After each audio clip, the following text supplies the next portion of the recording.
ಎಲ್ರಿಗೂ ನಮಸ್ಕಾರ. ಆಗಸ್ಟ್ 15 ಅಂದರೆ ಸ್ವತಂತ್ರ ದಿನಾಚರಣೆ ದಿನ. ತಮ್ಮೆಲ್ಲರಿಗೂ ಸ್ವತಂತ್ರ ದಿನಾಚರಣೆಯ ಶುಭಾಶಯಗಳನ್ನ ಕೋರ್ತಾ, ಆಗಸ್ಟ್ 14ರ ಮಧ್ಯರಾತ್ರಿ ಬ್ರಿಟಿಷರ ಆಳ್ವಿಕೆಯಿಂದ ಭಾರತ ರಾಷ್ಟ್ರಕ್ಕೆ ಮುಕ್ತಿ ಸಿಕ್ಕಿರ್ತಕ್ಕಂಥ ದಿನ. ನಮ್ಮೆಲ್ಲರಿಗೂ ಸ್ವತಂತ್ರತೆ ಸಿಕ್ಕಿರ್ತಕ್ಕಂಥ ದಿನ.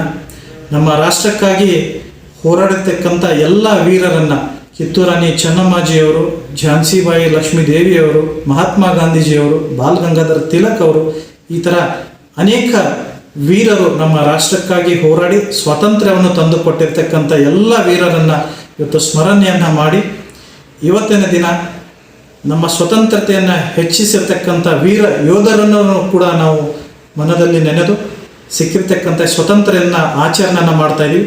ಬರುವಂಥ ದಿನಮಾನಗಳಲ್ಲಿ ಸನ್ಮಾನ್ಯ ನರೇಂದ್ರ ಮೋದಿಜಿಯವರ ಆಡಳಿತಾವಧಿಯಲ್ಲಿ ಹೊಸ ರಾಷ್ಟ್ರವನ್ನು ನಿರ್ಮಾಣ ಮಾಡಿರ್ತಕ್ಕಂಥ ಸನ್ಮಾನ್ಯ ಮೋದಿಜಿಯವರ ಕೈ ಬಲಪಡಿಸುತ್ತ ಕೆಲಸವನ್ನು ಮಾಡ್ತಾ, ಇವತ್ತೆಲ್ಲ ಯುವಕರಿರ್ಬೋದು ಹಾಗೂ ಹಿರಿಯರಿರ್ಬೋದು, ನಾವೆಲ್ಲರೂ ಜೊತೆಗೂಡಿ ಈ ಸ್ವತಂತ್ರತೆಯನ್ನು ಆಚರಣೆಯನ್ನು ಮಾಡುವುದರ ಮುಖಾಂತರ ಹೊಸ ರಾಷ್ಟ್ರವನ್ನು ಕಟ್ಟುವುದರತ್ತ ಮುನ್ನುಡಿಯನ್ನು ಬರೆಯೋಣ ಅಂತ ಕಳಕಳಿಯಿಂದ ವಿನಂತಿಯನ್ನು ಮಾಡ್ತಾ, ಈ ಸ್ವತಂತ್ರ ದಿನಾಚರಣೆ ವಿಶೇಷವಾಗಿ ತಮ್ಮೆಲ್ಲರಿಗೂ ಮತ್ತೊಮ್ಮೆ ಶುಭಾಶಯಗಳನ್ನ ಕೋರ್ತಾ ನನ್ನ ಮಾತಿಗೆ ವಿರಾಮವನ್ನು ಹೇಳ್ತೀನಿ.